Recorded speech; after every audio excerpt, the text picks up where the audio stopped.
de que ando subiendo, bajando, checando el modem y todo, y bueno, pero bueno, gracias, Uriel. Entonces, estábamos que le estaba haciendo un repaso.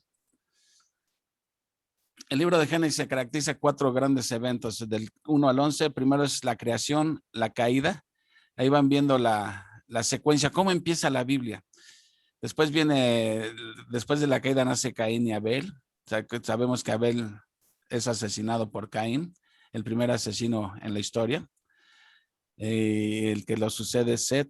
Esa línea roja es la genealogía de Jesucristo, de donde va a venir el Mesías. Llegamos al tiempo de Noé, el diluvio, termina el diluvio, sale Noé y sus 3 hijos del arca, Cam, Sem y Jafet. No pierdan la línea roja, que es la genealogía de Jesús. Más adelantito por ahí de Génesis 10, el hombre tenía la instrucción de Dios de esparcirse por todo el mundo y poblar la tierra, y ellos decidieron nuevamente desobedecer a Dios. Aquí es donde está la historia de Nimrod, el primero rebelde en contra de Dios, que en lugar de la humanidad de esparcirse, quisieron construir una torre que llegara al cielo. Quisieron llegar al cielo por sus propios medios, y Dios dice: descendamos y confundamos sus lenguas, y estamos aquí en la Torre de Babel, ¿sí? Después de la Torre de Babel viene el llamado de Abraham, Génesis 12. Ya vemos que Abraham Dios lo manda a llamar desde Ur de los Caldeos, lo que actualmente es Irak, una tierra idólatra, familia idólatra, todo, y por gracia Dios lo escoge. Le hace grandes promesas a Abraham. Abraham en su vejez y con su esposa vieja y estéril nace Isaac. A Isaac le nacen 2 hijos, Jacob e Israel. Vayan siguiendo la línea roja. El descendiente o sea, Jesús vendría de acá, de esta descendencia de Israel, de los 12 hijos que tiene Jacob o Israel. De Judá es de donde va a venir el Mesías. Después conocen la historia de José, cómo los hermanos lo venden y ellos terminan en Egipto, ¿sí? Así es como llega el pueblo de Israel a Egipto, ¿sí? Cuando no conocen a la... Una observación, Juan Carlos, Sí, sí, un adelante. comentario. Sí. Sí, sería conveniente que explicaras, para los que no estuvieron en Génesis, el cambio del nombre de Jacob a Israel, el por qué el cambio del nombre, ¿quién se lo dio? Bueno, el cambio se lo dio Dios mismo, y fue una lucha que Israel significa el que luchó con Dios, ¿sí? Luchó con Dios. El que le dijo: no te dejaré hasta que me bendigas, ¿verdad? Y Sí, sí. eso es a lo que se debe el cambio. Jacob e Israel es lo mismo, pero después de ese encuentro que tuvo con Dios, Dios le cambia el nombre a Israel. Así que acuérdense que la palabra es en hebreo es Dios. Entonces es el que luchó con Dios. Nace Judá, de los 12 hijos nace Judá, de donde va a venir, que a la postre va a venirse la tribu preferida, digamos, pues decir. Total, venden a José a Egipto los hermanos por envidiosos y todo. Y conocen la historia, ¿sí? Todo Jacob o Israel con sus hijos y sus nueras y sus nietos llegan a Egipto, ¿sí? 60 personas, si no mal recuerdo. Bueno, de Egipto están 400 años en Egipto.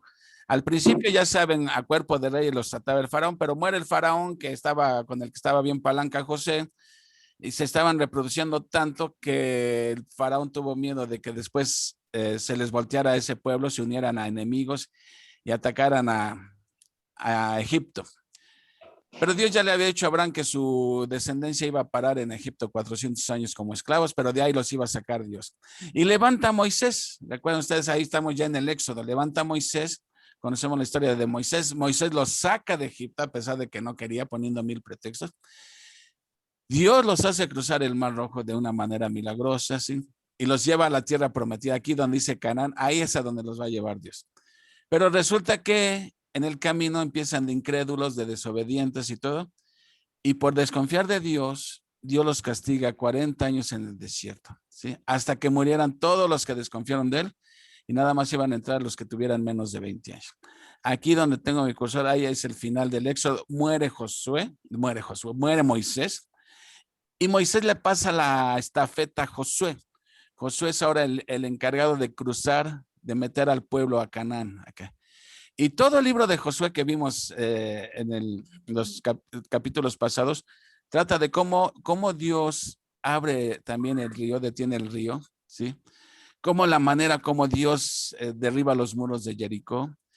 Y Dios es fiel a su promesa de entregarles esta tierra que le había prometido a Abraham. Imagínense, ya más de 400 años tiene esa promesa, pero Dios no olvida su promesa. Y como era un pacto incondicional, no dependía de la obediencia de Israel, dependían solamente de la fidelidad de Dios. Entonces recordaban que en Josué, como Dios hace que ellos tomen esta tierra, la conquisten y todo, pero resulta que también, pues todos tenemos algún día que morir, tiene que morir Josué. Y ustedes recordarán que las últimas instrucciones que Josué le da al pueblo es que por favor no se vayan a separar de Dios, que no lo abandonen. Decidan a quién van a servirse, a Dios o a los dioses paganos. Y el pueblo dice, no, no, Josué, ¿cómo crees? Vamos a ser fieles, jamás desobedeceremos a Dios. Y entonces, en este periodo de los jueces que está aquí, es justamente el libro que vamos a ver.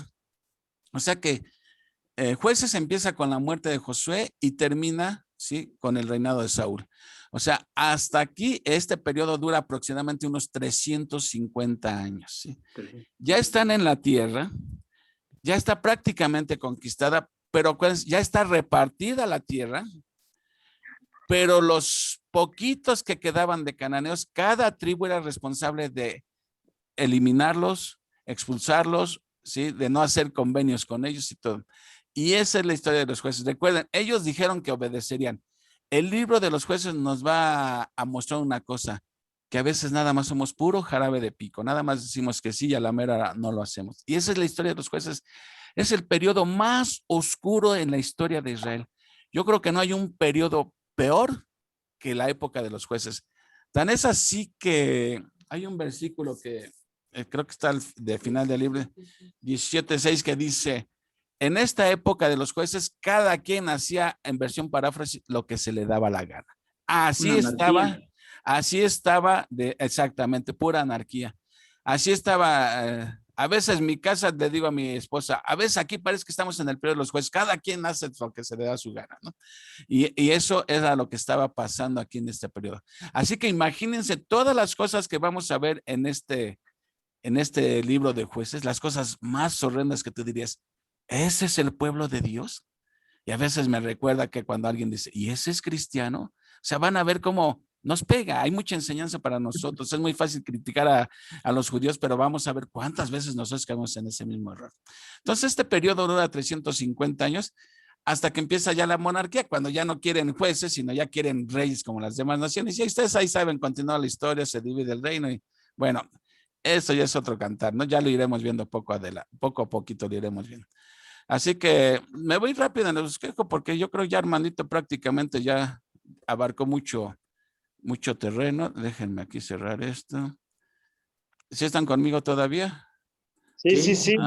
Ok. Entonces, déjenme compartir esto con ustedes. Entonces, miren, ¿quién escribe el libro de los jueces? La verdad es que el libro no dice quién lo escribe, pero todo parece indicar, y la mayoría de los comentaristas coinciden, que el que escribe este libro fue Samuel, que dicho sea de paso fue el último de los jueces, Samuel, ¿sí? Así que si lo escribe Samuel, imagínense cuánto tiempo después se escribió el libro después de que los hechos ya habían sucedido, ¿sí? Entonces, esto se dice que lo escribe Samuel, ¿por qué? Porque cuando hay uno de los versículos que vamos a ver ahorita que dice que cuando tanto Judá y Benjamín no pudieron expulsar al Jebuseo, dice, los cuales habitan con nosotros, por así decirlo, hasta el día de hoy, ¿sí? Y después sabemos que fue David el que los expulsó, entonces esto tuvo que ser en el periodo del rey Saúl. Entonces, este libro se escribe en los tiempos del rey Saúl, ¿sí? O sea, cientos de años después. ¿Y cuál es el tema principal del libro? ¿Sí? Se me ocurrió ponerle la fidelidad de Dios a pesar de la infidelidad de Israel. Y aquí hay otra bofeteada para nosotros, que Dios es fiel con nosotros a pesar de nuestra infidelidad. Caray, se nos cae la cara de vergüenza cuando Dios muestra su fidelidad, a veces a pesar de nuestra infidelidad. Y este periodo de los jueces dura aproximadamente 350 años. O sea que es entre el año 1400 antes de Cristo al año 1050. Ese es el periodo que vamos a estar abarcando en estos estudios. Ahora bien, ¿qué es lo que caracteriza al libro de los jueces? Miren, prácticamente ellos se portaban bien un ratito, al ratito caían en la idolatría, en la apostasía, en el pecado. Dios utilizaba a esas mismas naciones que no quisieron expulsar, ¿sí? A esas naciones en las cuales Dios les dijo, no hagan trato con ellos, y ahí van los papanatas a hacer tratos con ellos. Bueno, por no haber obedecido a Dios, Dios va a utilizar ahora a esas mismas naciones para castigar a su propio pueblo. Entonces, estas naciones que ya habían sido conquistadas, Dios las levantaba y oprimían a Israel, ¿sí? Y entonces ahora sí se ponían a chillar, Señor, perdónanos, etcétera. Y Dios en su misericordia levantaba a un juez que no piensa en un juez con esos que usan su birrete y su toga y todo. Cada juez más bien era un caudillo, un libertador. Dios levantaba a un libertador, ¿sí? Levantaba un libertador y venía el Espíritu Santo sobre él. Y Dios, pues cuando reposa el Espíritu Santo sobre alguien, lo vuelve casi Superman. Y entonces ese hombre común y corriente liberaba al pueblo y descansaban de la opresión. Pero en cuanto se moría este juez, volvían a las andadas. Y este es un ciclo que se está repitiendo a lo largo de 350 años, ¿sí? El mismo ciclo. Se portan bien un ratito, ¿sí? Caen en la indiferencia, caen en el pecado, Dios los castiga. Cada vez se degradaban más. Y cada vez se estaban uniendo más, porque vamos a ir viendo cómo en el libro, digo, los que ya leyeron el libro van a verlo, cómo termina el libro, ya desde Sansón para en adelante, ya dices, qué bárbaros, o sea, ni a Ernesto Alonso se le hubiera ocurrido una telenovela con esta trama, ¿no? Y los últimos 2 capítulos están impactantes, de las escenas que más me han impactado a mí de la Biblia, lo que hacen al final, ¿no? Y tú dices, qué bárbaros, ¿no? Bueno, este es el ciclo que se está repitiendo, ¿sí? Ahora, este es un bosquejo que ya se los dio seguramente Andito. Es más o menos lo que vamos a ver a través de todo el libro. Cómo va la espiral en descendente. Empiezan bien con sus primeras victorias, ¿sí? Y después del principio que empiezan bien consultando a Dios, como vamos a ver más adelante ahorita, empiezan ya a olvidarse de Dios, caen en la apatía, ¿sí? Cuando una persona es apática con respecto a la palabra de Dios, ¿sí? Puede esperar estos resultados. La apatía te va a llevar a que te enfríes, te va a llevar al pecado y después te va a llevar a la anarquía. Ya después tu vida es un desgarriate, ¿sí? Eso fue lo que pasó con Israel. Empezaron apáticos, haciendo caso omiso de la voluntad de Dios, cayeron en el pecado, ¿sí? Y terminaron en una total anarquía, donde les digo, ya el libro dice, aquí cada quien hace lo que quiera, y ahora sí que sálvese el que pueda ya. Eso es básicamente de lo que trata el libro de los jueces, ¿sí? Ahora, miren, voy a dejar ese mapita ahí y vamos a empezar. Ahora sí, vamos al capítulo 1, mis hermanos. Ya no puedo abundar más porque ya Armandito seguro ya les dio muchos datos, pero vámonos al capítulo 1 y vamos a ver cómo empieza el libro. ¿Están ahí conmigo en el capítulo 1 ya? Sí. Bueno, contéstenme porque si no luego pienso que estoy hablando con mi compu nada más. Bueno, entonces vamos al capítulo 1. Dice así.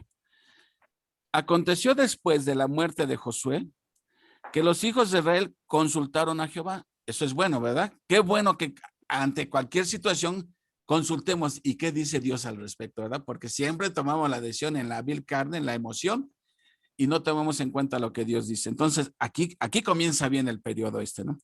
Consultaron a Jehová. Ya Josué ha muerto, ahora sí, rásquense con sus uñas, cada tribu tiene que hacer su trabajo, ¿sí? Y dicen, consultaron a Jehová diciendo, ¿quién de nosotros subirá primero a pelear contra los cananeos? Y Jehová respondió, Jehová respondió, Judá subirá. He aquí yo he entregado a la tierra en sus manos. Ok. No nos dice cómo fue que consultaron a Jehová, ni nos dice tampoco cómo es que Dios les contestó. Antes hablaba Dios a través de Moisés o a través de Josué. Ya no está ninguno de los dos. Bueno, pero hay sacerdotes. Los sacerdotes representaban al pueblo delante de Dios. Entonces, todavía se supone que fue a través del sacerdote, ¿sí? Y Dios contestó a través del sacerdote. La cosa es que Dios dice, el que va a subir primero es Judá, ¿sí? Y eso nos recuerda una vez más la profecía que hizo Jacob cuando iba a morir, que Judá iba a ser el mero mero de las tribus, ¿no? Entonces, ya dice que es Judá el primero, y ahora dice aquí, en el versículo 3, y Judá dijo a Simeón, su hermano, pues que eran hermanos de la misma madre y del mismo padre ellos, de Lea, eran hijos de Lea los dos. Bien. Sube conmigo al territorio que se me ha adjudicado y peleemos contra el cananeo, y yo también iré contigo al tuyo. Y Simeón fue con él. Aquí yo no sé, los que leyeron o si tienen por ahí algún comentario, están medio encontradas las opiniones, y yo creo que se pueden conciliar los dos. En un comentario leí que esto era una falta de fe de parte de Judá, porque Dios ya les había dicho, mientras tú me obedezcas, yo estaré contigo. No tienes por qué preocuparte. Ya Dios se los había demostrado cómo conquistaron Jericó, cómo conquistaron la tierra. Dios siempre fue fiel. La condición era que ellos fueran obedientes. Entonces, aquí, al parecer, hubo una pequeña falla en la fe de Judá que le dijo a Simeón, échame la mano, ¿sí? Y luego yo te ayudo a ti. Pero se les olvida, hay otros comentarios que no lo ven así. Si ustedes están viendo ahí el mapa que les puse, vean, toda esta tierra que estoy moviendo mi cursor es el área que le tocó a Judá. Y Simeón quedó en medio de todo el terreno de Judá. Por lo tanto, tenían los enemigos en común. Entonces dice, no es tanto que fuera falta de fe en Judá, sino que tenían que luchar contra los mismos enemigos, entonces por eso se unieron. Y otros dicen también que, bueno, la unión hace la fuerza, qué bueno que trabajen juntos en la obra de Dios, en fin. Yo pienso que pudo ser parte de las dos. Sí, tenían los mismos enemigos en común, y puede ser que también Judá andaba un poco fallo en su fe, por lo que vamos a ver más adelantito. Entonces, hasta ahí dejémosle ahí. Entonces ya Simeón dijo que sí, y ya quedaron que después él le iba a ayudar. Dicen al final del 3, y Simeón fue con él. Ahora, y subió Judá, y Jehová entregó en sus manos al cananeo y al fereceo, e hirieron de ellos en Besec a 10,000 hombres, y hallaron a Adoni Besec en Besec, y pelearon contra él, y derrotaron al cananeo y al fereceo. Mas Adoni Besec huyó, y le siguieron, le prendieron, y le cortaron los pulgares de las manos y de los pies. Entonces dijo Adoni Besec, 70 reyes cortados los pulgares de sus manos y de sus pies, recogían las migajas debajo de mi mesa. Como yo hice, así me ha pagado Dios. Y le llevaron a Jerusalén, donde murió. Ok, por lo que estamos viendo aquí leyendo, ellos empiezan con victorias, ¿sí? Empiezan con victorias, empiezan bien, ¿sí? Esto que hicieron con Adoni Besec, pues no vemos que Dios haya ordenado eso ni que Dios hubiera avalado eso, ¿sí? Pues nos quedamos con la duda. La cosa es que el mismo Adoni Besec dijo, pues bien merecido me lo tengo, porque esto que me hicieron ellos a mí, yo se los hice a 70 reyes. O sea, como diciendo, pues me están... Ahora, obviamente él no se está refiriendo al Dios de Israel, porque ni lo conocía. Seguramente se estaba refiriendo a sus dioses, pero luego la palabra Elohim puede referirse a sus dioses. Entonces dudamos mucho que se esté refiriendo al Dios verdadero. La cosa es que él lo ve como algo, una retribución de lo que él hacía antes, ¿no? Ahora, ¿por qué les cortaban los pulgares de las manos como el dedo pulgar, el dedo gordo del pie? Una persona que le quitan el dedo pulgar es incapaz de tomar un arma ya. Y si el rey era el que iba al frente de sus ejércitos, si el rey faltaba que su presencia le daba valor al ejército, el rey ya no podía agarrar un arma. Era una manera humillante. Y si le cortaban el dedo gordo del pie, ya no podía correr. Se anda cayendo. Bien importantes los pulgares, bien importantes. Pierden el equilibrio. Así como cuando anda alguien borracho ahí, así anda al que le cortan el pulgar. Bueno, esto hicieron. Entonces se puede decir que empezaron con triunfo, ¿sí? Lo inutilizaban, ya quedaba no apto para pelear ese rey. Bueno, finalmente no lo mataron como tenía que haber hecho, sino lo mutilaron y ahí lo mandaron a que se fuera a Jerusalén, donde murió. Luego dice, y combatieron los hijos de Judá a Jerusalén y la tomaron, y pasaron a sus habitantes a filo de espada y pusieron fuego a la ciudad. Después los hijos de Judá descendieron para pelear contra el cananeo que habitaba en las montañas, en el Negev y en los llanos. Y marchó Judá contra el cananeo que habitaba en Hebrón, la cual se llamaba antes Kiriat Arba, e hirieron a Sesai, a Jimán y a Talmai. ¿Sí? Ahí todavía van bien las cosas, digámosle así. Luego aquí como que es un paréntesis porque en el 11 nos va a hablar de Otoniel, pero esto ya lo habíamos visto en Josué, como que está retomando esa historia. Dice, de allí fue a los que habitaban en Debir, que antes se llamaba Kiriat Sefer, y dijo Caleb, se van a acordar de esto, de lo que dijo Caleb. El que atacare a Kiriat Sefer y la tomare, yo le daré Axa, mi hija, por mujer. Y la tomó Otoniel, hijo de Cenaz, Otoniel que después va a ser el primer juez, hermano menor de Caleb, o sea que Otoniel venía siendo sobrino de Caleb, ¿sí? Vamos bien. Y le dio Axa a su hija por mujer. Y cuando ella se iba con él, la persuadió a que pidiese a su padre un campo. Y él se bajó del asno y Caleb le dijo, ¿qué tienes? Ella entonces le respondió, concédeme un don, puesto que me has dado la tierra del Negev, dame también fuentes de agua. Entonces Caleb le dio las fuentes de arriba y las fuentes de abajo. Esta historia ya la habíamos visto nosotros en Josué, ¿sí? Que Caleb dijo, el que tome la ciudad se lleva de premio a mi hija. Y también aquí hay opiniones. Dicen, bueno, ¿qué estaba ofreciendo a su hija? La estaba poniendo en subasta al mejor postor. Y no, si lo analizamos más profundamente, Caleb sabía que para conquistar la ciudad se requería la misma fe que tuvo Josué. Alguien que confiara plenamente en Dios, porque solamente confiando en Dios y poniendo la fe en Dios podían conquistar. Entonces, lo que estaba buscando, esposo para su hija, pero que fuera alguien, un hombre de fe, un hombre temeroso de Dios, ¿sí? Entonces, aquí vemos que, desde ese punto de vista está bien, porque no iba a casar su hija con el primer pelafustán que pasara, ¿no? Quería, y yo creo que todos queremos para nuestros hijos o nuestras hijas, alguien que sea temeroso de Dios, ¿sí? Un hombre piadoso. Entonces, bueno, eso ya lo habíamos visto en Josué, dice. Ahora, vamos a ver Benjamín, ¿sí? Ahorita no pierdan de vista el mapa. Y los hijos del Ceneo, suegro de Moisés, subieron de la ciudad de las palmeras. Esa ciudad de las palmeras es Jericó, con los hijos de Judá al desierto de Judá, que está en el Negev cerca de Arad, y fueron y habitaron con su pueblo. Y fue Judá con su hermano Simeón y derrotaron al cananeo que habitaba en Cefad y la asolaron y pusieron por nombre a la ciudad Horma o Jorma. Ahora Judá va con Simeón, ¿sí? O sea, ahora sí como quien dice, está retachando la copa. Así como Simeón le ayudó, ahora Judá le está ayudando a él. Toma la ciudad y le ponen por nombre Horma. Tomó también Judá a Gaza con su territorio, lo que es la franja de Gaza. Aquí ven donde está mi cursor. Déjenme ver, ya se me perdió mi cursor. Aquí miren. Aquí está Gaza. Esto es lo que se conoce hoy en día como la franja de Gaza.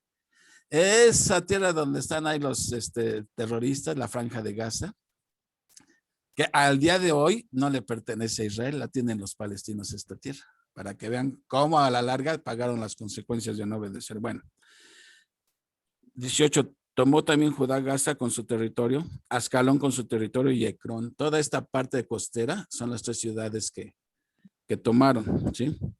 Ahora vean lo que dice 19, y Jehová estaba con Judá. Eso era lo importante. Dios les estaba dando las victorias, no porque se hubieran ellos unido, no porque los dos hermanos estuvieran aliados, era porque Jehová estaba con ellos. Eso es bien importante, ese dato, ¿sí? Pero nunca falta un pelo en la sopa, ustedes dirán. Entonces dice aquí, y Jehová estaba con Judá, quien arrojó a los de las montañas, mas no pudo arrojar a los que habitaban en los llanos, los cuales tenían carros errados. Miren, ese versículo, fíjense, lo voy a leer otra vez. Y Jehová estaba con Judá, quien arrojó a los de las montañas, mas no pudo arrojar a los que habitaban en los llanos, los cuales tenían carros errados. Hace que me tengo de convertido, como 25 años tenemos, ¿verdad? Recién convertido yo. Estaba yo ahí bien, como muchos de ustedes, bien deseoso de estudiando la Biblia, aprendiendo la Biblia, conociendo de Dios. Y cayó en mis manos un libro que quizá algunos de ustedes lo hayan leído o quizá lo hayan conocido, de Rius. Rius, su libro se llamaba El Manual del Perfecto Ateo. Rius le pegaba duro a Dios y todo, ¿no? Y yo lo leí recién convertido y este versículo me hizo mucho daño, me tambaleó en mi fe, honestamente, ¿no? porque él decía, ¿cómo Dios, el Todopoderoso, no pudo arrojar a los de los llanos? Sí, porque tenían carros errados, o sea, ya con metal. Y yo decía, pues sí, ¿verdad? Y dije, además que esto de la Biblia es puro cuento, sí hay contradicciones, ¿no? ¿Pero por qué? Porque uno no conoce la Biblia, porque no tiene uno contexto. Entonces, fácilmente alguien te puede desviar. Pero ya después, lo bueno, gracias a Dios, que yo seguí estudiando y después las respuestas empiezan a aparecer por sí solas. Ahorita estudiando el contexto, ¿ustedes creen que Dios no iba a poder con esos carruajes? Sí pudo con el faraón y su ejército y los sacó y todo y tumbó los. ¿Cómo no iba a poder con esos carros? Ahora bien, el sujeto de la oración no es Dios, es Judá. Judá es el que no pudo arrojarlos. ¿Y por qué no pudo? No porque Dios no pudiera. Judá no pudo arrojarlos porque le faltó fe. Fe. Exactamente, le faltó fe. Y al faltarle la fe, sí, dudó de Dios y Dios por eso no actuó, ¿sí? Si él hubiera actuado como Josué, que tenían que tumbar muros y todo, y no le importaba porque sabía que Dios lo iba a hacer, otro gallo le hubiera cantado a Judá. Pero desde el momento en que dudó, ¿sí? Entonces, él podría poner de pretexto, es que ellos traen carruajes metálicos, etcétera. No, no, ese era el pretexto, la excusa. La verdad es que le faltó fe. Y a veces también nosotros cuando actuamos a nuestra manera es porque nos falta fe en el Señor. Y eso fue lo que pasó. Este versículo hay que entenderlo bien en su contexto. Están duras las pedradas, ¿eh? ¿Mandé? Están duras las pedradas. Ay, Armandito, yo quedé descalabrado también cuando leí esto. Entonces, Dios ya había demostrado su fidelidad y les dijo que Dios iba a cumplir con todo y de hecho lo venía cumpliendo Dios, salvo cuando ellos dudaban de Dios, ¿sí? Cuando querían hacer las cosas a su manera era cuando Dios les volteaba la espalda. Entonces, aquí estamos viendo, entonces en esto se apoyan mucho que por eso le dijo a Simeón, acompáñame, porque en el fondo tal vez también tenía sus dudas. No cualquiera es un Josué, la verdad, no cualquiera, ¿sí? Entonces, ya dice que no los pudieron arrojar, y en el 20 dice, y dieron Hebrón a Caleb, como Moisés había dicho, y él arrojó de allí a los 3 hijos de Anac. ¿Se acuerdan de esos gigantones? Sí. Caleb los arrojó. ¿Por qué? Porque era un hombre de fe igual que Josué. Judá, bueno, cuando estamos hablando de Judá, no está hablando de Judá, el hijo de Jacob, está hablando de sus descendientes de la tribu, ¿sí? No se vayan a confundir porque Judá ya desde cuando se murió, ¿sí? ¿Vamos? Sí. Ahora, 21. Mas al jebuseo que habitaba en Jerusalén, no lo arrojaron los hijos de Benjamín.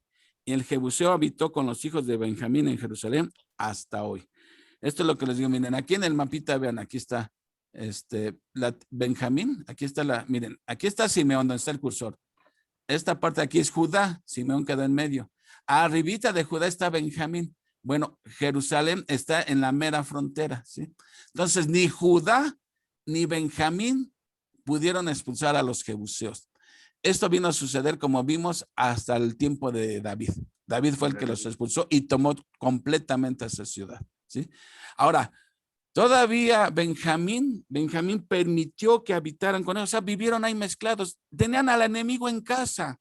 Imagínate cuando tú tienes al enemigo en casa, ¿cómo es tu vida? ¿Sí? ¿Ven por qué Dios les decía tienen que expulsarlo? Pero ellos dijeron, son muchos o tienen carros cerrados, lo que sea, pues que vivan aquí con nosotros, ¿no? Y van a pagar las consecuencias, obviamente. Bueno, vámonos al versículo 22. Ahora vamos, ya vimos que ni Judá ni Simeón aquí fueron como obediencia a medias. Benjamín falló, no expulsó a los jebuseos. Vamos a ver cómo les fue a las demás tribus. Ahora vamos a ver a la casa de José. La casa de José se refiere a Efraín, donde está mi cursor Efraín, y toda esta tierra de Manasés. Prácticamente esta de acá, porque esta de acá ya estaba establecida. Estamos hablando de esta, la que estaba en la zona occidental. Ellos sí fueron obedientes, vamos a ver que iban de mal en peor. Dice, versículo 22, también la casa de Josué subió contra Betel y Jehová estaba con ellos. O sea, no pueden decir que perdieron porque Dios no estaba con ellos. Y la casa de José puso espías en Betel, ciudad que antes se llamaba Luz.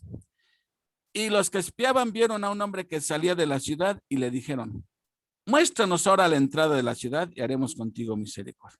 Vean, mandan espías, ¿sí? Ven, hay un fulano que va a salir y dice, muéstranos por dónde está la entrada, ¿sí? y vamos a hacer contigo misericordia. Ya estaban entrando en componendas, otra vez nuevamente dudando de Dios, ¿sí? Ahora ellos están desarrollando su propia estrategia. Dicen, muéstranos la entrada de la ciudad, sí, y Esto vamos fue a tener diferente a lo que pasó con Rahab cuando los primeros espías. totalmente diferente. ¿Por qué Dios salvó a Rahab? Porque Rahab mostró verdadera fe en el Dios vivo y verdadero. Por eso Dios tuvo... Ahora sí que Rahab fue la que pidió misericordia. A este individuo, él no la pidió, se la ofrecieron ellos, ¿sí? ¿Por qué? Porque a cambio de eso lo dejaron irse y finalmente fue y fundó otra ciudad que le puso el nombre de Luz, ¿sí? O sea, dejaron vivo a uno que a fin de cuentas fue a levantar otra ciudad. Entonces dice el 25, y les mostró la entrada a la ciudad y la hirieron a filo de espada. Pero dejaron ir a aquel hombre con toda su familia. Pero ahí está el problema, ahí está el pelo en la sopa. Pero lo dejaron ir a aquel hombre con toda su familia. Y se fue el hombre ahora sí que a la tierra de los Eteos y edificó una ciudad a la cual llamó Luz, y ese es su nombre hasta hoy. O sea, ahí dejaron vivo a uno que fue y fundó otra ciudad pagana. Y vamos a ver que las cosas siguen de mal en peor. Es la espiral descendente. 27. Tampoco Manasés. ¿Dónde está Manasés? Vamos a ver aquí. Este que está aquí. Este que está aquí donde está mi cursor.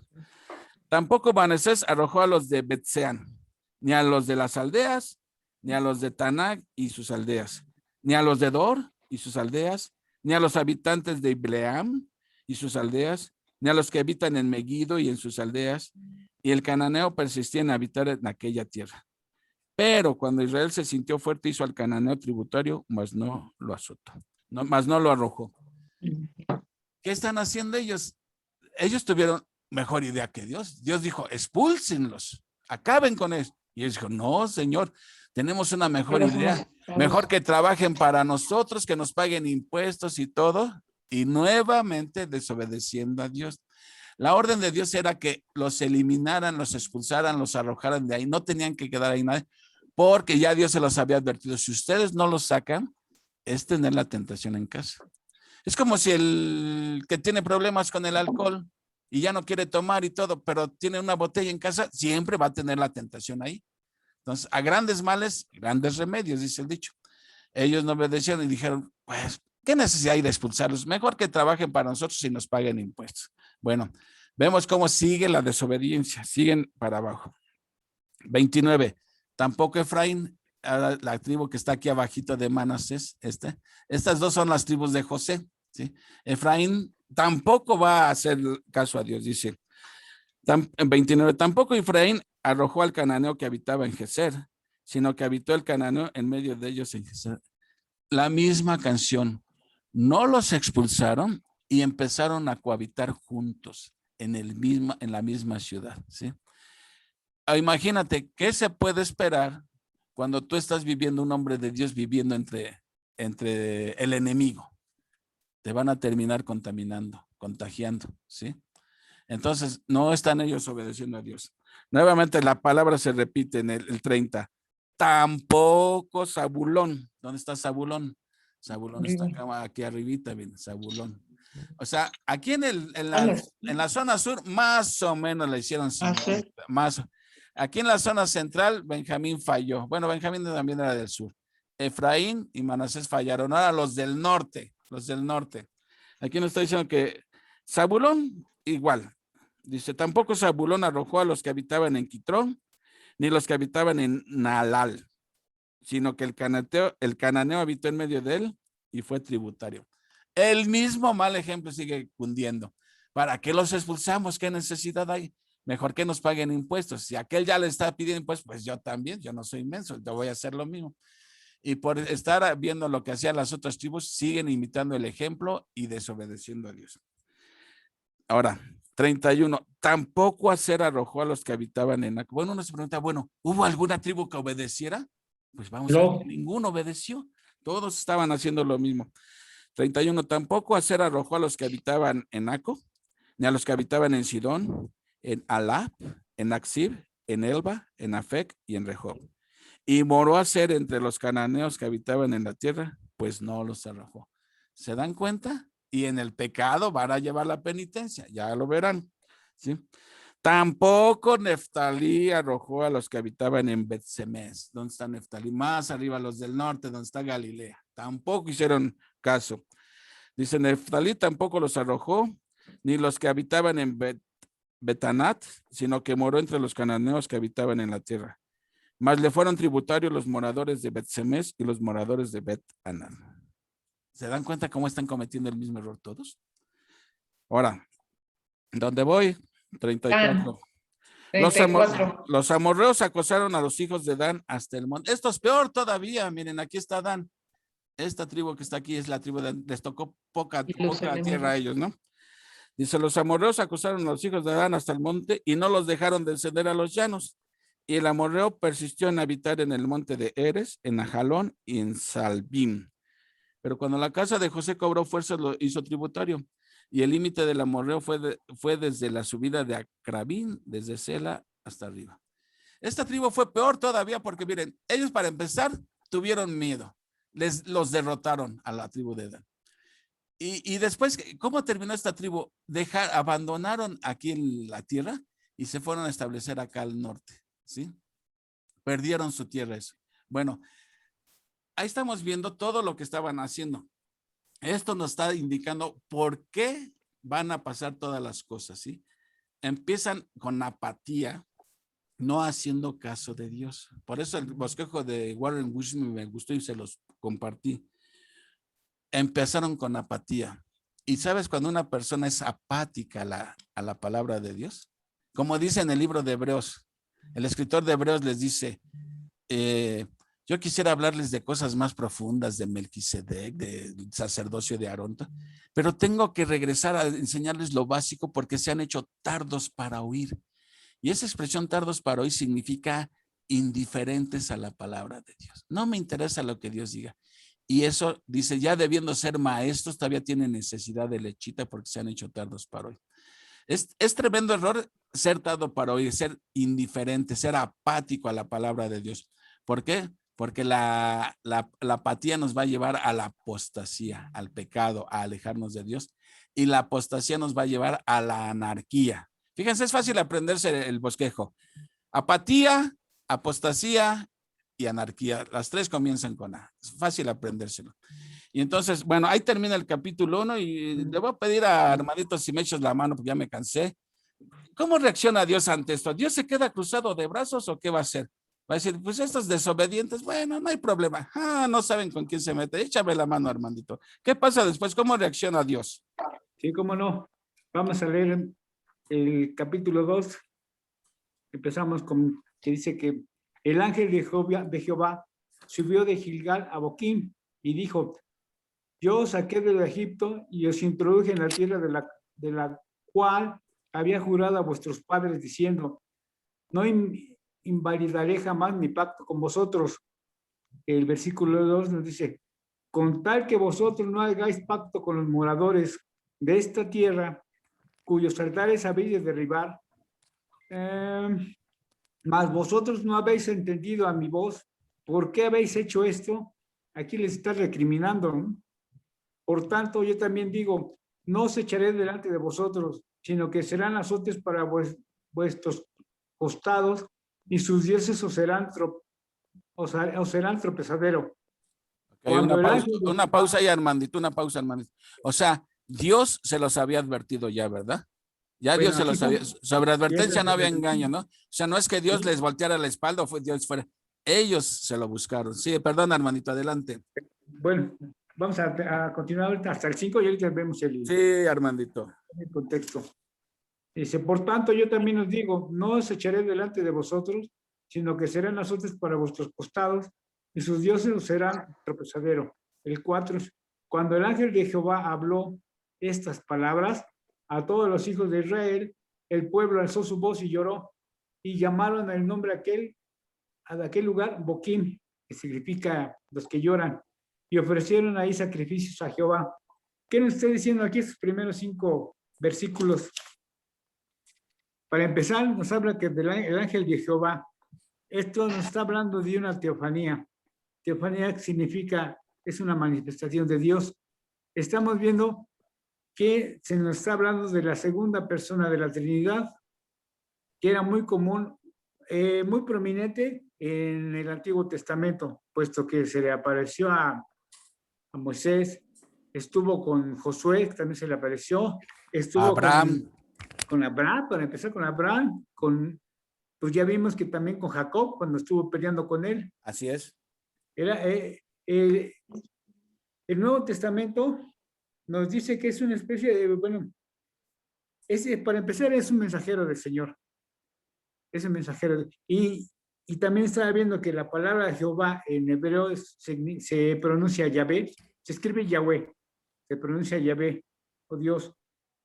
Y este ángel, pues, era el mismo Señor Jesucristo. Bueno, viene y los reprende, porque les hace, para empezar, les hace mención de todas las obras que había hecho el Señor por el pueblo de Israel, pero a la vez les está indicando que han estado cometiendo, como lo vemos en el primer capítulo, pues desobediencia, ¿no? No arrojaron a los cananeos como tenían que ser de los lugares, ni los aniquilaron, sino que hicieron pacto con ellos, los tomaron como tributarios, y es más, algunos pues se unieron con los cananeos o con las cananeas en matrimonios mixtos, y eso provocó que hubiera tolerancia en la idolatría, y aún más, que ellos mismos participaran en la idolatría. Entonces, de ahí viene el castigo, porque incluso les dice, les hace mención de que no hagáis pacto con los moradores de la tierra, para que no cayera precisamente en las prácticas idolátricas. Y además les dijo, cuyos altares debéis derribar, lo que no hicieron. Como resultado, pues les dice que no va a sacar a la gente de delante de ellos, ¿no? A partir de ese momento pierden toda, ¿cómo se le llama? Pierden las bendiciones de Dios. Ajá.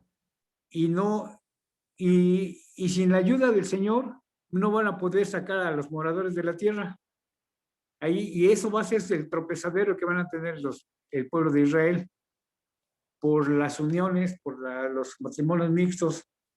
Entonces, lo único que hacen estas personas es llorar, que es lo que el lugar significa, ¿no? Boquim, los que lloran.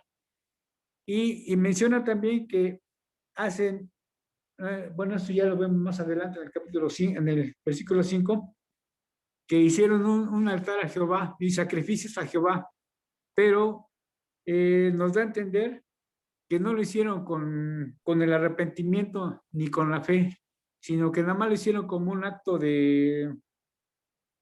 como un ritual externo, vamos. A ver, un momentito. Como religiosidad, ¿no, Armandito? Como religiosidad, como un culto nada más. Sí, sí.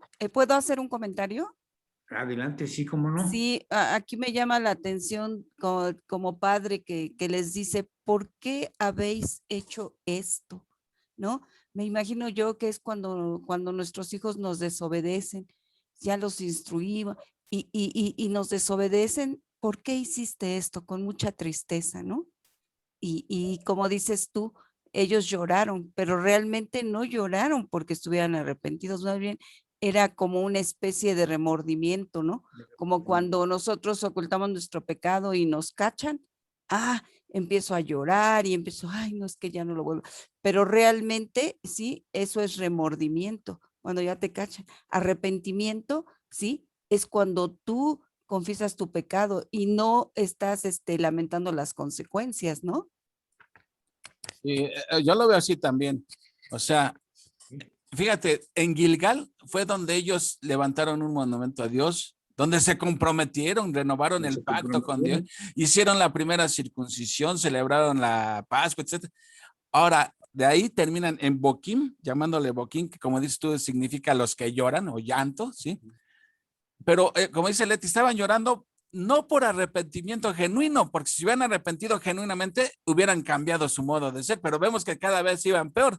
Entonces, lo que estaban, Exactamente, de mal en peor iban. Entonces estaban llorando, ahora sí que estaban de chillones, porque, ay, se me fue la palabra, lamentaban las consecuencias. Exactamente. Lo que lamentaban eran las consecuencias, no había arrepentimiento genuino. Y muchas veces nosotros también, cuando nos caen en el pecado, muchas veces, en lugar de mostrar arrepentimiento genuino, lloramos porque lo que lamentamos son las consecuencias que se nos vinieron encima. Chin, se me cayó el teatrito, ¿y ahora qué voy a hacer? Y es lo que lamenta uno, y no tanto un arrepentimiento genuino, ¿no? Y eso fue lo que sucedió aquí con Israel. Así que adelante, Armandito. Sí, porque Y te digo que están buenas. realmente si se hubieran arrepentido, no hubieran encubierto su pecado, se hubieran arrepentido y se hubieran apartado de él y siguieron, ¿no? Y peor. Adelante, Armandito. Y el Señor les preguntó por qué habéis hecho esto precisamente para despertar su conciencia, ¿no? Sí, Para que se dieran cuenta que estaban mal, así es. pero pues no se arrepintieron genuinamente, ni Así tuvieron fe. Así es. Vamos a seguir con Adelante. versículo Esto se 6. está poniendo bueno. Claro, están buenas las pedradas, a ver si no salgo descalabrado. Más, cuando lo estuve leyendo así, dije, no, de aquí me van a salir muchos chipotes. Pues mira, ya todos parecemos con cuernos, todos. Adelante. Bueno, dice el versículo 6. Porque ya Josué había despedido al pueblo y los hijos de Israel se habían ido a cada uno a su heredad para poseerla. Y el pueblo había servido a Jehová todo el tiempo de Josué, y todo el tiempo de los ancianos que sobrevivieron a Josué, los cuales habían visto todas las grandes obras de Jehová que él había hecho por Israel. Pero murió Josué, hijo de Nun, siervo de Jehová. Aquí lo está recalcando muy bien, siendo de 110 años. Y lo sepultaron en su heredad de Timnat Sera, en el monte de Efraín, al norte del monte Gaz. Y toda aquella generación también fue reunida a sus padres, y se levantó después de ellos otra generación que no conocía a Jehová ni la obra que él había hecho por Israel. Aquí nos están enlazando tanto el libro de Josué con el libro de los jueces, porque nos están narrando precisamente cómo fue que empezaron a irse hacia abajo en la moral el pueblo de Israel. Nos habla aquí de que Josué, después de que despidió a todos los representantes de cada tribu y a los ancianos, en este caso, se les dijo que cada quien tenía que seguir conquistando la tierra, ¿no? Individualmente. Y esto hubo obediencia en ese sentido mientras Josué vivía, mientras los ancianos vivían, hubo una obediencia y hubo por decirlo así, hubo un beneficio por parte de Dios hacia el pueblo de Israel. Pero ¿qué pasa cuando cuando Josué muere? Dice que murió de 110 años. En su epitafio se le llamó como el siervo de Jehová, el siervo de Dios. Y muere precisamente, lo sepultaron en la edad de Timnat Sera. Esa era no propiedad, sino era parte de la familia de Efraín, ¿verdad? Él pertenecía a la casa de Efraín. Sí. Que precisamente fue ahí donde él quiso tener su heredad. Así es.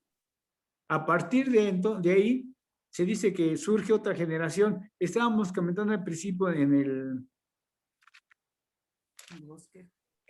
la introducción, que esta generación venía siendo la tercera generación, ¿verdad? De Israel. Ajá, sí. La primera fue cuando la primera generación fue la que salió de Egipto. Y murió en el desierto. Y murió en el desierto. La mayoría fue los únicos que sobrevivieron fue Caleb y Josué. Así es. La segunda generación fue la que participó en la guerra, en la conquista de la tierra de Canaán. Así es.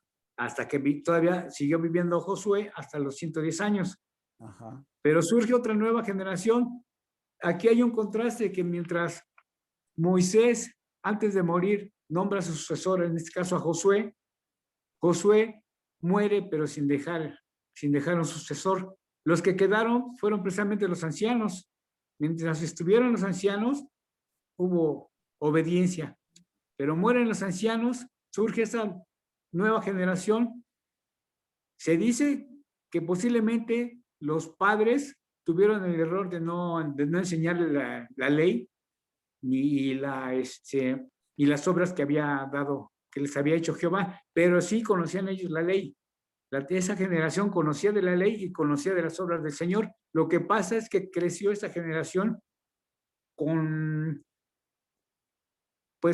falta de fe, se alejaron de Dios, definitivamente prefirieron adorar otros dioses, como vamos a ver más adelante, que seguir a los pasos de Jehová. Fue una generación incrédula. Sí, así es, Armandito. Y eso tristemente lo vemos también hoy en nuestros días. Les dije que estoy estudiando el libro de Efesios con mi hijo y con mi nieto, ¿no? Y comentamos ayer en el estudio de ayer que tú puedes instruir a tu hijo en los caminos de Dios, como nos manda la Biblia, y no te garantiza que ellos van a ser seguidores de Dios ni van a amar a Dios. Pero tu responsabilidad como padre es instruirlo en los caminos de Dios. Y ya el de grande, si toma su decisión, se aleja, ya es responsabilidad de él. Tú cumpliste con lo que a ti te tocaba. Y aquí estamos viendo que aquí la generación pasada falló en transmitir el temor a Dios a su descendencia. Y también yo me pregunto, ¿y dónde estaban los sacerdotes también? O sea, por un lado falla la generación anterior al no hablarles de Dios, por otro lado falla la generación que sigue, la tercera generación, que quizá, como dices tú, quizá les hablaron, pero pudo más la incredulidad, ¿no? Entonces, aquí también vemos cosas que repetimos, errores que nosotros repetimos. Más que nada fue por la desobediencia. No los echaron totalmente, sino los dejaron, ¿no? Como vamos a ver más adelante. Y realmente se mezclaron. Y al mezclarse, ¿sí? Aprendieron las prácticas paganas. Ahí está la desobediencia. Sí, porque aquí yo también estaba leyendo lo que hizo Armandito. No es tanto que no conocieran, sino más bien no reconocían. No ¿sí? reconocían. O sea, no era el problema no era ignorancia, sino incredulidad, ¿verdad? Incredulidad, exactamente. Así es. Adelante, Armandito. El versículo 11 nos dice: después los hijos de Israel hicieron lo malo ante los ojos de Jehová y sirvieron a los Baales. Aquí está hablando en plural, a los Baales. Vale. Dejaron a Jehová, el Dios de sus padres, que los había sacado de la tierra de Egipto, y se fueron tras otros dioses, los dioses de los pueblos que estaban en los alrededores, a los cuales adoraron y provocaron la ira de Jehová. Esto está muy fuerte, ¿no? Porque pues menciona aquí que el patrón de conducta de esta generación, que definitivamente prefirieron adorar a los dioses cananeos que a seguir las instrucciones y la obediencia hacia Dios, hacia Jehová. Habla aquí en término plural de los Baales, que viene siendo, es una manera de decir que en cada región tenía o adoraba al dios Baal en diferentes lados, ¿no? Por ejemplo, en Baal, dice que aquí estaba Baal y estaba Astarot, que era la consorte de Baal, pero era una tremenda apostasía. Astarot era la diosa de la fertilidad. La adoración a Baal incluía la más corrupta de la inmoralidad imaginable. Es tremendo esto porque pues se degradaron moralmente, se degradaron la mayoría de los pueblos de Israel prefirieron adorar a otros dioses que adorar a Jehová. Una pausa ahí, Armandito. ¿Te das cuenta ahora que estamos viendo Apocalipsis? ¿Por qué Dios se la tenía guardada a Babilonia?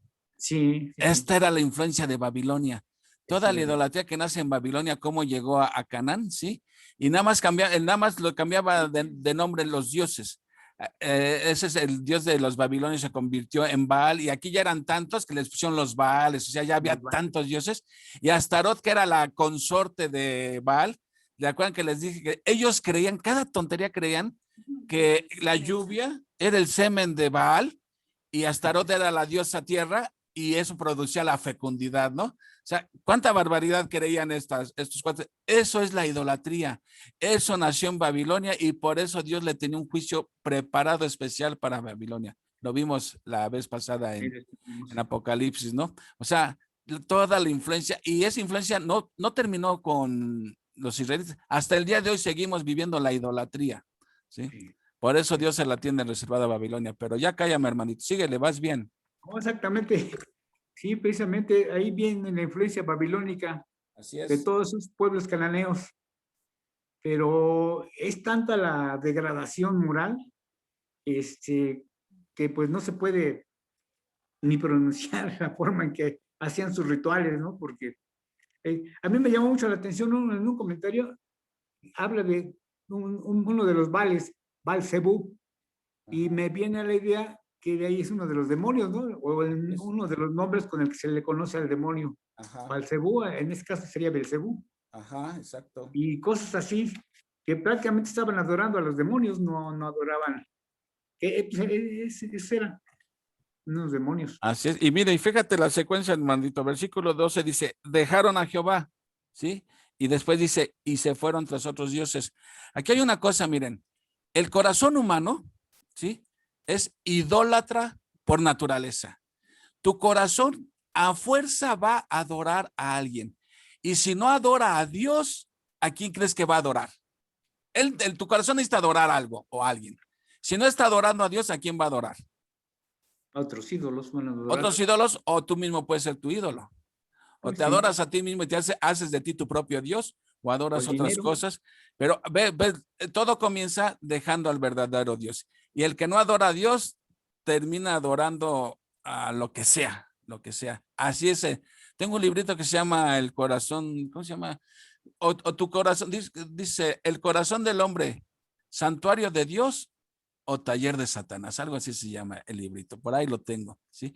O sea, o tu corazón adora a Dios o va a terminar adorando otra cosa. Y eso fue lo que pasó. Dejan de adorar a Dios, comenzaron a adorar cuanta piedra les pusieron enfrente. Bueno, síguele, Armandito. Sí, aquí yo hago esta comparación con la familia, ¿no? Que es tan idolatrado, o pues saben ustedes que son tanteros, y me llama la atención porque agarraban cada piedra y le ponen, bueno, uno de sus ídolos tiene un nombre, Sí. y esa piedra nunca les va a responder. Sin embargo, ellos decían que sí, que hablaban con ellos, que con sus santos. Ay, en la torre, pues están hablando con demonios, porque no es otra cosa. Pero bueno, Saliste de Babilonia, como dice gracias a Dios. te Me saliste sacaron de Babilonia. Qué bueno, Armandito. de ya no quiero regresar ahí. Amén. Y luego, Armandito. Gracias a Dios, gracias al Señor.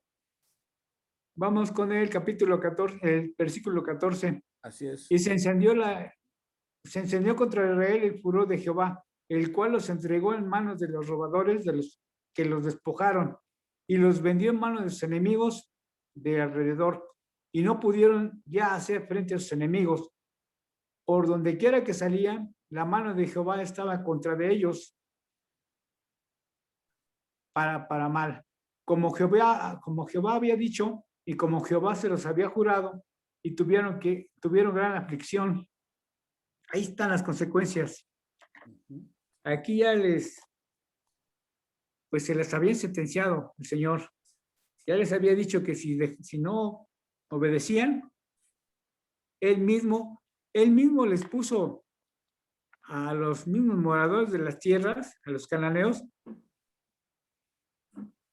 a todo el pueblo de Israel se los puso en sus manos de los cananeos. Esto quieren, pues ahora tengan, es la consecuencia de su desobediencia, ¿no? Y aquí vemos, hermanito, lo que les decía yo en el bosquejo. O sea, comienza la apostasía, comienza el pecado, y dice aquí al final del capítulo 15, y tuvieron gran aflicción. Ya después de que pecan y ya no sienten lo duro, sino lo tupido, como una nación enemiga los está oprimiendo. Ahora sí, ahí está el llanto, chillando, dice, y tuvieron gran aflicción. Ahora sí, a chillar, Señor, perdónanos, no lo volvemos a hacer. ¿Cuántas veces no hemos dicho así nosotros también? ¿Y qué hace Dios, hermanito? Va, esto se está poniendo bueno. El 16, ¿qué pasa? Bueno, sí, pues ya vemos más adelante vamos a ver que es cuando empieza ya la liberación por medio de los jueces. Prácticamente la palabra juez significa libertador en este caso. Así es. ¿Verdad? Pero vamos a seguirle Así es. Con el versículo 16. Y a Jehová levantó jueces que lo librasen de mano de los que los despojaban, pero tampoco oyeron a los jueces, sino que fueron tras dioses ajenos, a los cuales adoraron. Se apartaron pronto del camino en que anduvieron sus padres, obedeciendo a los mandatos de Jehová. Ellos no hicieron así. Y cuando Jehová les levantaba jueces, Jehová estaba con el juez y lo libraba de manos de sus enemigos. Y los libraba de las manos de sus enemigos todo el tiempo que aquel juez, ya me perdí, porque Jehová era movido a misericordia por sus gemidos a causa de los que los oprimían y afligían. Aquí estamos, es realmente lo que estabas comentando. Cada vez que empezaban los moradores de la tierra de Canaán a afligir a los israelitas, empezaba el llanto y empezaba los clamores hacia Dios. Sabemos que Dios les mandó esto como consecuencia de sus pecados, como consecuencia de su desobediencia, ¿no? Pero también vemos que pues Dios quería mucho a su pueblo. ¿Y qué es lo que hace? Les manda un libertador, les manda un juez. Cada vez que mandaba un juez y lo liberaba, el pueblo pues aclamaba y se sentía feliz y daba gracias a Dios. Pero ¿qué pasaba? Mientras vivía el juez, mientras vivía el libertador, todo estaba bien, todo estaba en calma, pero moría y otra vez la espiral hacia abajo de la desobediencia, la idolatría y otra vez las consecuencias. Esto era una cadena prácticamente que iba, como mencionábamos hace rato, una espiral hacia abajo, porque no entendieron.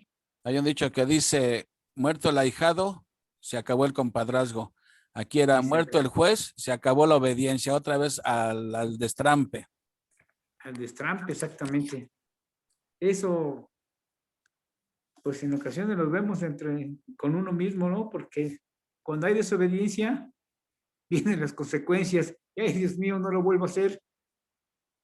Viene el arrepentimiento, viene la confesión y viene la calma, ¿no? Pero ¿qué pasa? Que en ocasiones se nos olvida, o en mi caso se me llega a olvidar. ¿Qué pasó? Ya estoy fallando en este sentido, tal vez con malas palabras, tal vez con malas acciones, que a la larga pues van a tener consecuencias, ¿no? Así es. Pero siempre, qué bueno que estamos leyendo estos pasajes porque nos hacen alusión a lo que, por aplicarlo en forma personal. Bueno, continuamos. ¿Cuál nos quedamos, perdón? Vas en el 20. Del 20. Y la ira de Jehová se encendió contra Israel y dijo, por cuanto este pueblo traspasa mi pacto que ordené a sus padres, no obedeceré a mi voz, tampoco yo volveré a arrojar a las naciones delante de ellos, a ninguna de las naciones que dejó Josué cuando murió, para probar con ellas a Israel si procurarían o no seguir el camino de Jehová o andando con él, como lo siguieron sus padres.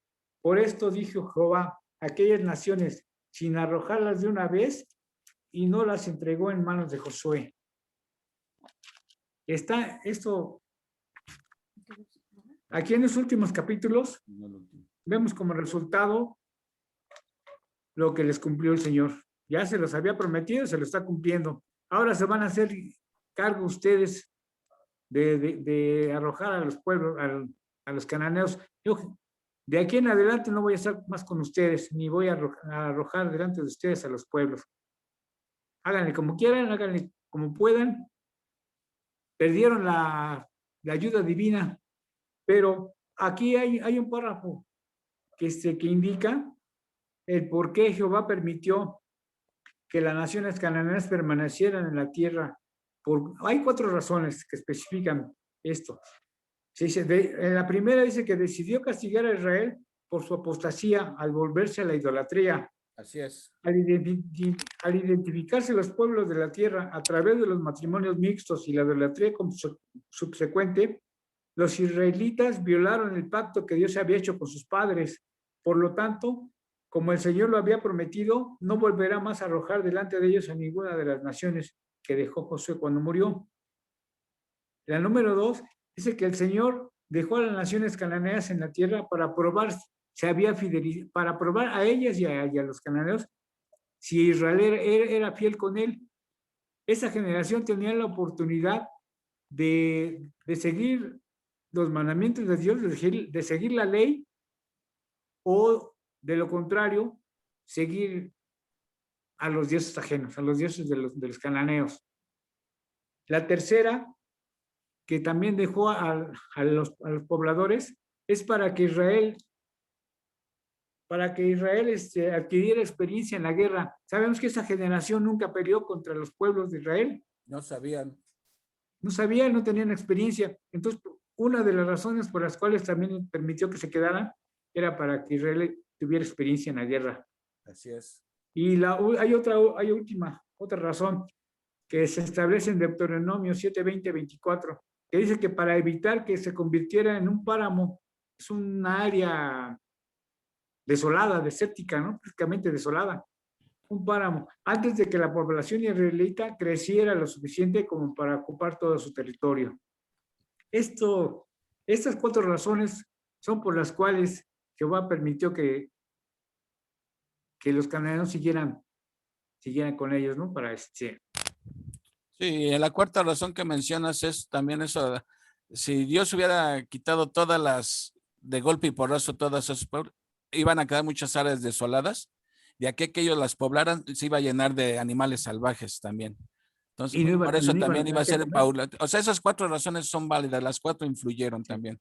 Pero la principal yo veo que es que Dios lo dejó a esas naciones para probarlos a ver si de veras iban a ser fieles o no. Porque cuando todo va bien planito somos obedientes, pero cuando las cosas están adversas, ahí es donde se ve si realmente somos fieles o no. A veces Dios te permite pasar por un problema y Dios no quita el problema, pues para ver si realmente confías en Él o no confías. A veces todo hay que, pues te digo, como dices tú, hermanito, en este libro hay mucha enseñanza para nosotros. Sí, mucha. Demasiado. ¿Algo más, Estaba checando la palabra apostasía. Dice que quiere decir que cambia de religión o se aleja de la religión. Están considerados como ellos el hereje, el renegado y el desertor. Sí. Eso es lo que significa la apostasía. Se alejan de la fe. Así es, tristemente así es. Puede ser también que abandonan a Dios, dejan la fe, ¿verdad? Dejan la verdad a pesar de conocerlo. Ahora yo me pregunto, cuando uno es un hijo verdadero de Dios y te alejas, Dios te trae por la buena o por la mala al redil, porque ninguna oveja se le va a escapar de la mano. El problema a veces surge cuando uno ¿realmente era una verdadera oveja o todo el tiempo fue cabrito, no? Entonces hay que ver eso. Yo me pongo como ejemplo, como una oveja descarriada, porque a mí me trajo después de muchos años. Te trae con vara o con callado, pero te regresa al redil. Con vara, me fue ahora sí que fue. A varazos. A varazos. Ok, alguien más que quiera comentar algo. Muy bien, Armandito. Gracias por echarme ahí la mano. Me dejaste agarrar aire. Tú, Brendis, ¿qué opinas al respecto? ¿O ya traes chipotes también?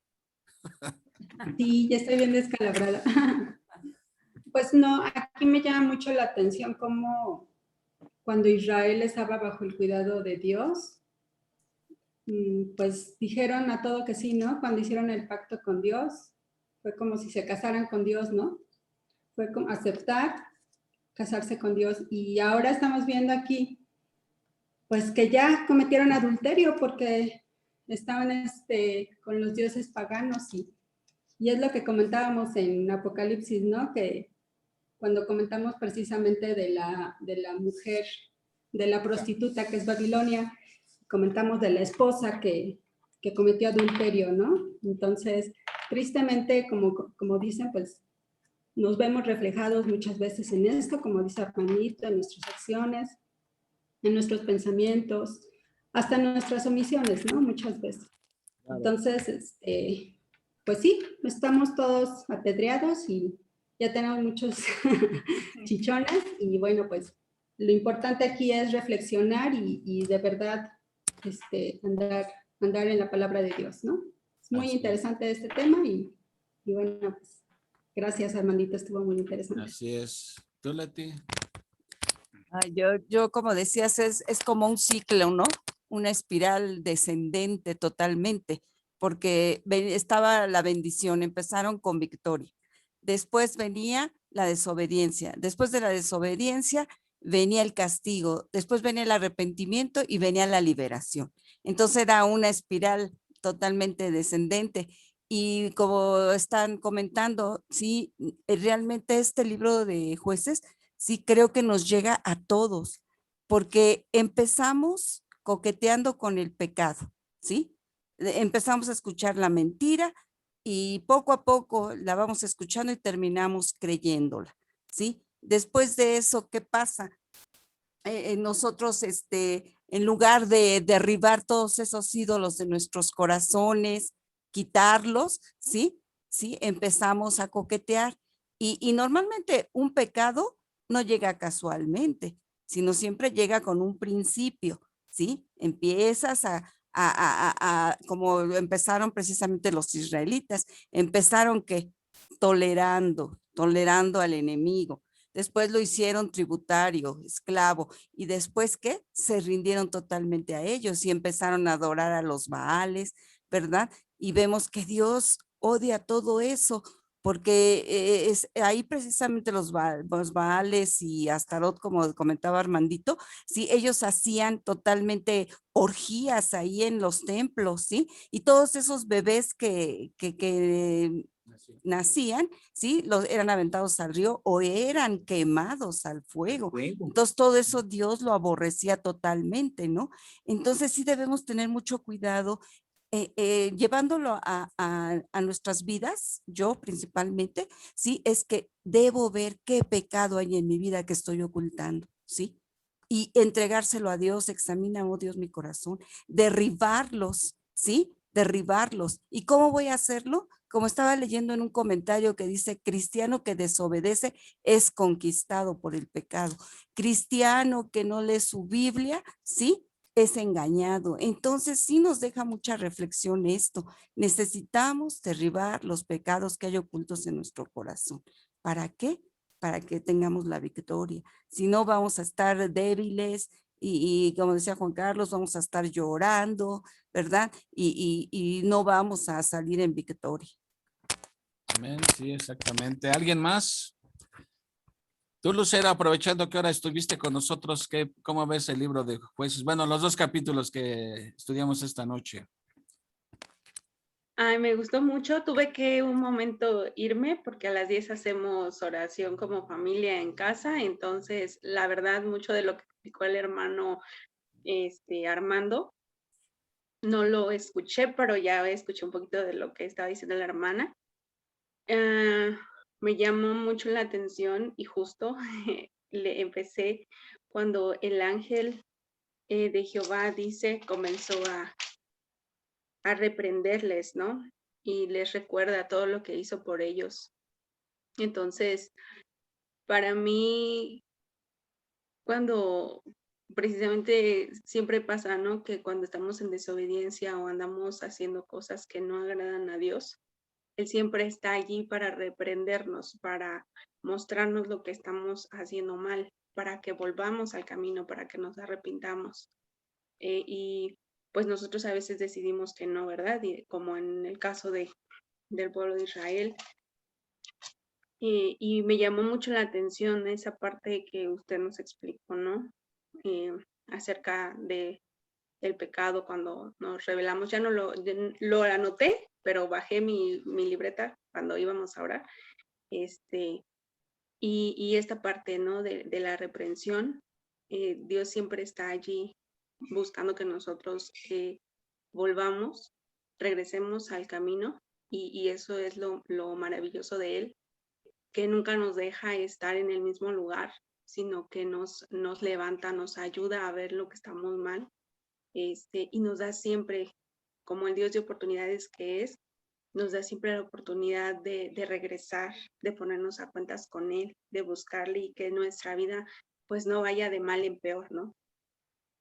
Sino que vaya conforme a su voluntad.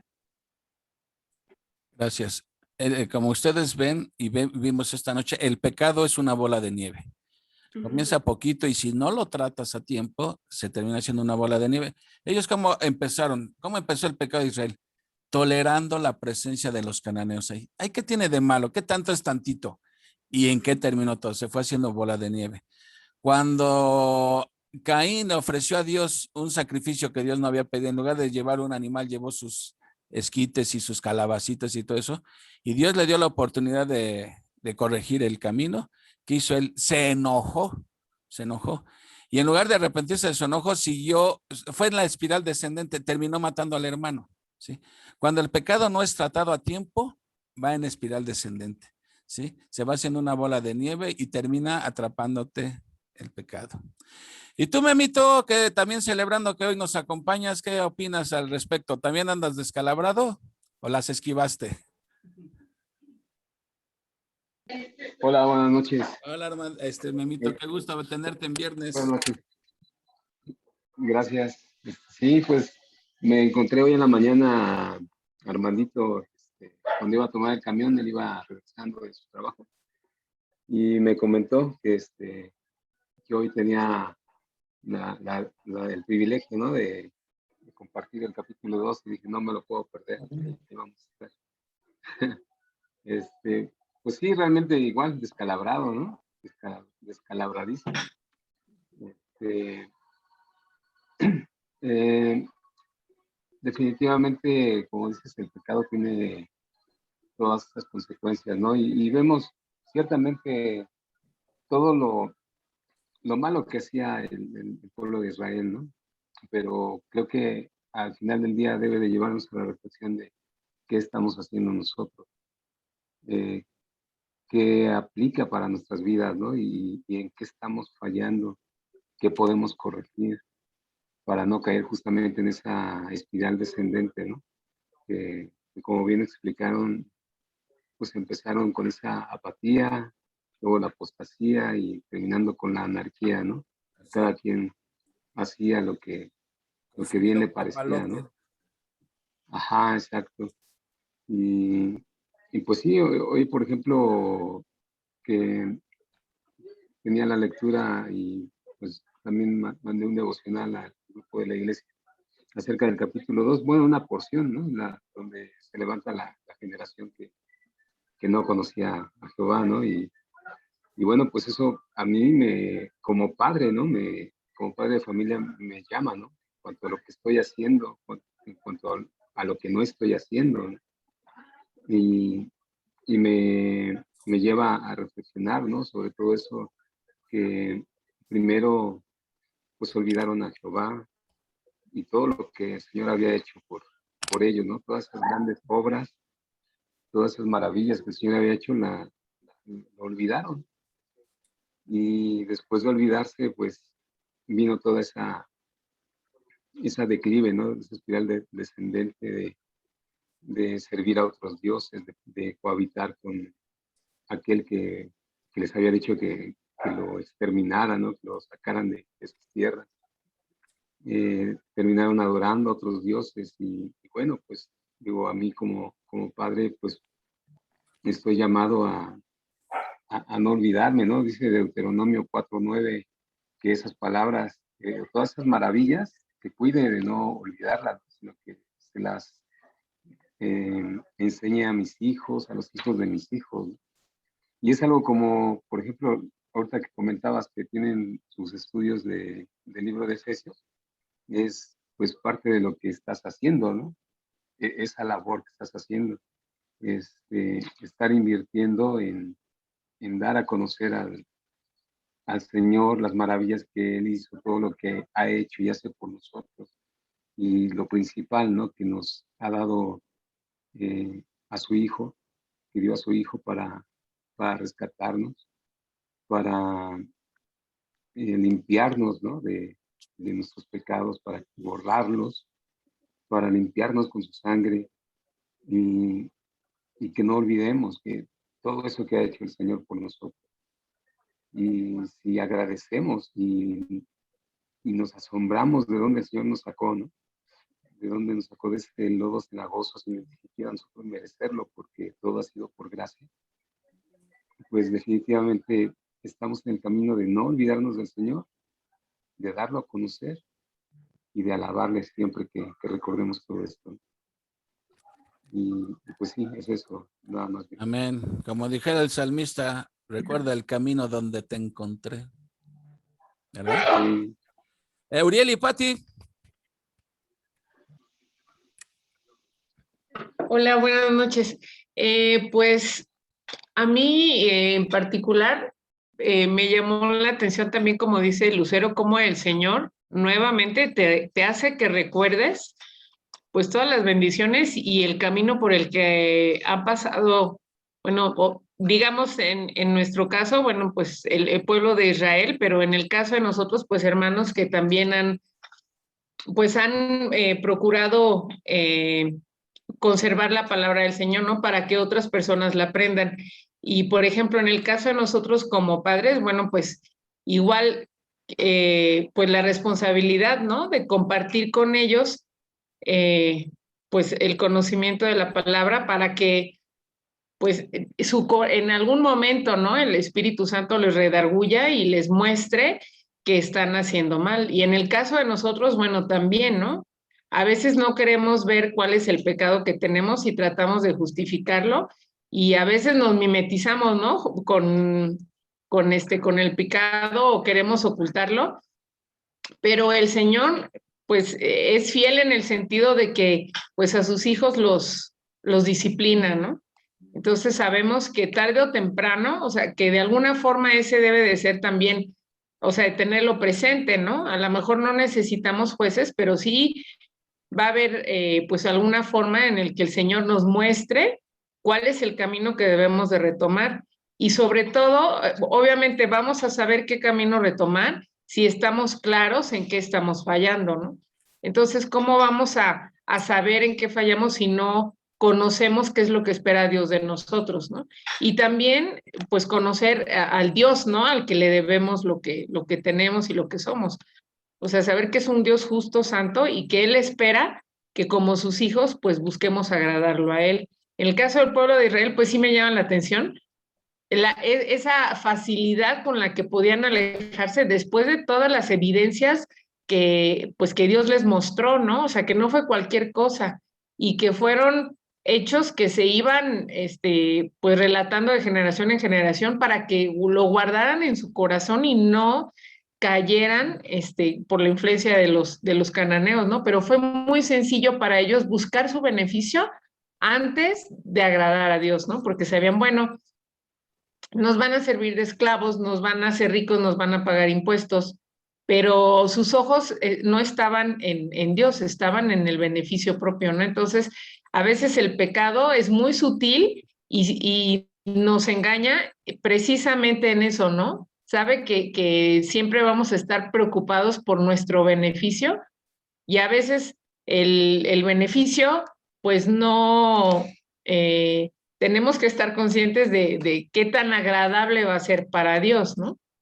Entonces, pues es una lucha constante, perdón, desde el tiempo de Israel hasta nuestros días.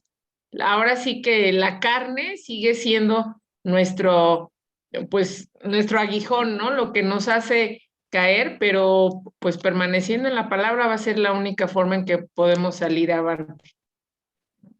Así es. Yo aquí, por ejemplo, me llevo de aprendizaje que, bueno, Dios es fiel, ¿verdad? En su totalidad y que nos enseña a ver el mal que hacemos o el pecado que hacemos, nada más que a veces nos hacemos tontos. Bueno, yo en lo personal luego dice uno, se hace uno medio tonto, ¿no? Como que no lo ve, pero yo creo que estamos conscientes del pecado que hace uno, ¿verdad? Entonces, tenemos que orar. ¿Qué forma es? Pues estar leyendo, estar orando para que Dios nos regrese al camino que Él quiere que llevemos, ¿verdad? Y también, bueno, con nuestro testimonio, ¿verdad? Con situaciones que también podemos enseñarles a nuestros hijos para que ellos puedan estar cerca del Señor, ¿verdad? Y bueno, y agradecerle porque pues Él pone su mirada en nosotros y nos redarguye por medio del Espíritu y nos indica qué es lo bueno y qué es lo malo. Así es. Qué mayor libertador, ¿no? Que el Espíritu Santo. Claro, exactamente. Angie, ¿quieres compartir algo? Hola, buenas noches. Noches. Pues yo lo que me llevo es que siempre dependencia total de Dios para todo. Y no se trata de mí, sino de Dios. Vivir para Él y agradarle a Él. Y que sus estatutos son claros.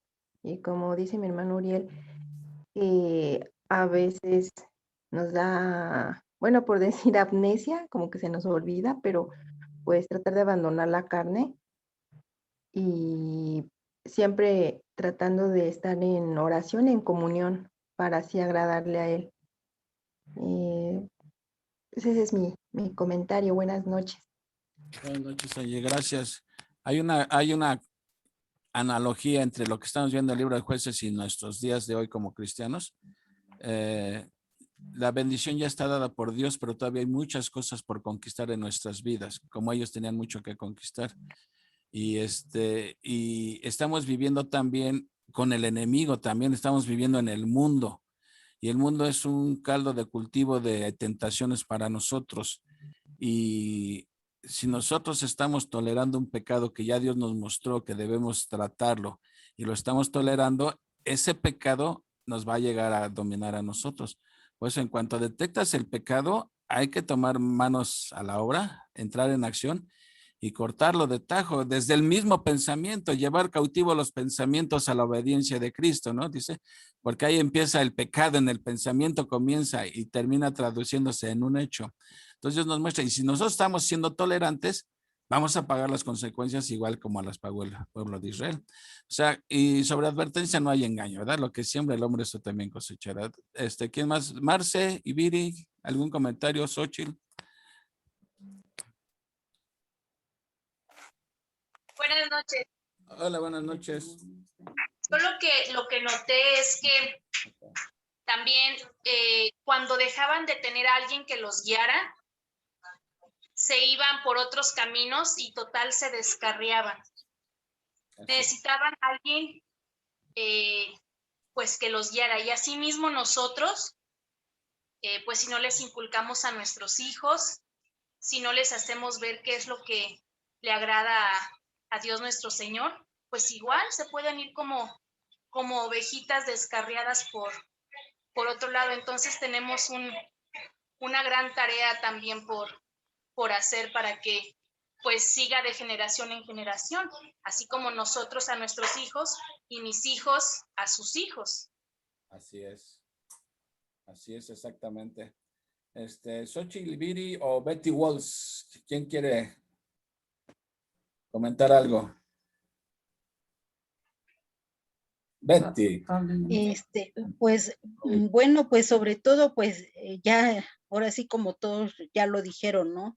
Es el perseverar, y siempre creo que a través de la palabra y de estas enseñanzas, Juan Carlos, pues hay que darle gloria a Dios, porque Él nos muestra a través de todas estas enseñanzas que hay que seguir, sobre todo ese camino de obediencia que Él quiere, ¿no? Que seamos, pues agradables para Él. Él quiere pulirnos a su semejanza, ¿no? Él, como dice, pues quiere un oro refinado, ¿no?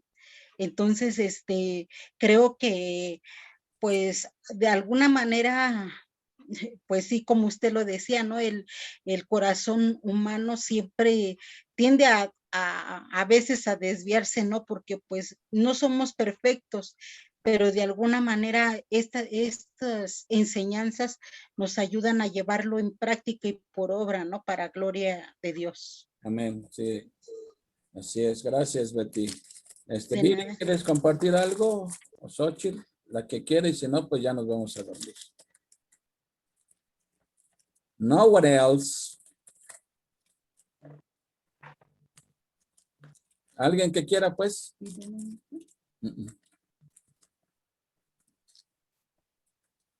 Ya quiero que diga alguien, yo no salí descalabrado y nadie dice. Ah, adelante, Brandis. Brandis. Es que estamos sangrando, cuñado. Bueno, ya saben que soy de efecto retardado yo, ¿verdad? Ya después se me vienen las cosas a la mente. Lo que comentaba sobre el adulterio, ¿no? Aquí, bueno, hay comentaristas que dicen que la idolatría es el adulterio espiritual. Así es. También lo que me llamó mucho la atención fue el versículo 20 donde dice, y la ira de Jehová se encendió contra Israel. Bueno, me remitió al libro de Romanos, si me permiten, rápido se los leo. Sí. En Romanos 1:18 dice, porque la ira de Dios se revela desde el cielo contra toda impiedad e injusticia de los hombres que detienen con injusticia la verdad. Y vi el comentario de MacArthur y me dejó así con la boca abierta, porque bueno, dice que hay varios tipos de ira de Dios. Dice que la ira eterna, la ira escatológica, la ira cataclismo. Y la que me llamó mucho la atención fue la ira del abandono, que dice que consiste en quitar todos los frenos morales y dejar que las personas se desboquen en sus propios pecados. Esto me llama mucho la atención porque es lo que estamos viviendo actualmente, ¿no?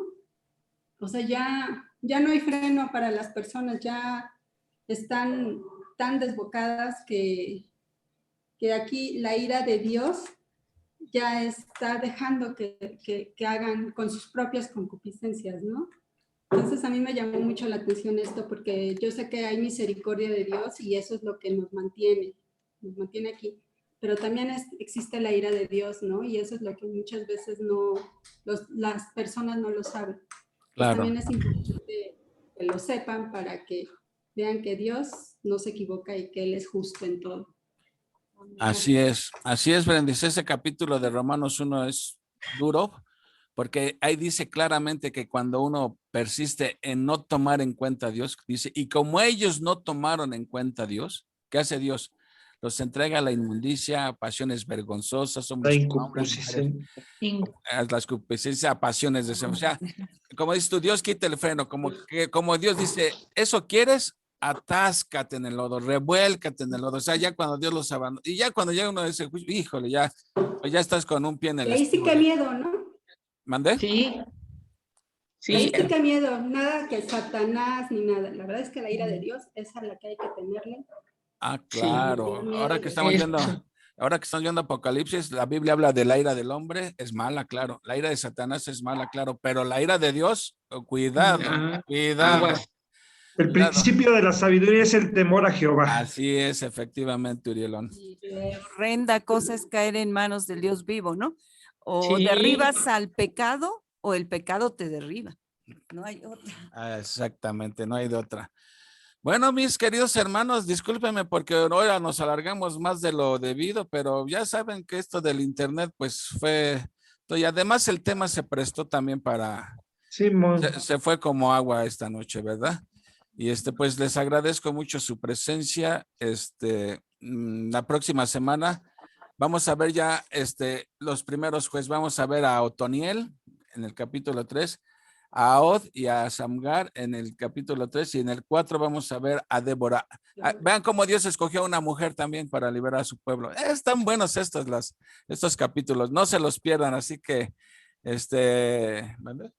Muy emocionante. Sí, se está poniendo bueno. Entonces, pues te paso el micrófono, Urielón, para que a ver a quién pones a despedirnos y nos vemos mañana, primeramente Dios, los que estén en Apocalipsis. Mañana es la clausura. Traigan por favor sus birretes, por favor, porque mañana es su graduación. Por favor. Nadie se va a ir a extraordinario porque ya la SEP me prohíbe que repruebe, así que todos pasaron. Despídenos ya, Urielón. Gracias a todos. Gracias, Juan Carlos. Vamos a pedirle a Memo, si te encuentras por ahí, Memo, para que ores, por favor.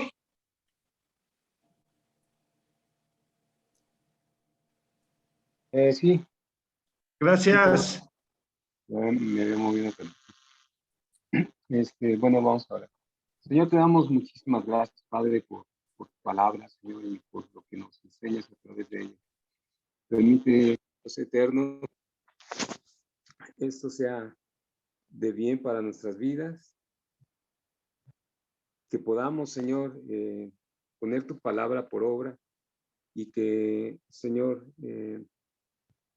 tú sigas transformándonos, Padre, cada día a tu imagen.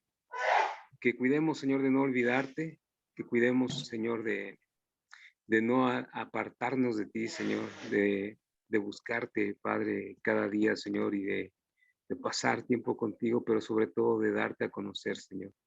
Que no sea la nuestra, Señor, una generación, la de nuestros hijos, que se levante, Señor, sin el conocimiento tuyo, Señor, y de tus maravillas, Señor, de tus misericordias. Gracias por la vida de mis hermanos, Señor, que han estado aquí atentos, Padre, para aprender de ti, Señor, de tu palabra. Bendícelos, Señor, y permite, Padre, que puedan descansar, Señor, y el día de mañana aquellos que se conectan también, Señor, pues se puedan conectar. Ponemos, Señor, cada necesidad que exista, Señor, en tus manos, y te damos muchas gracias por todo este tiempo, en el bendito nombre de nuestro Señor y Salvador Cristo Jesús. Amén. Amén. Amén. Nos vemos mañana. Dios los bendice. Igualmente, gracias. Buenas que Bueno, descansen. gracias, igualmente. Buenas noches. Hasta mañana. Dios a todos. Gracias. Saludos.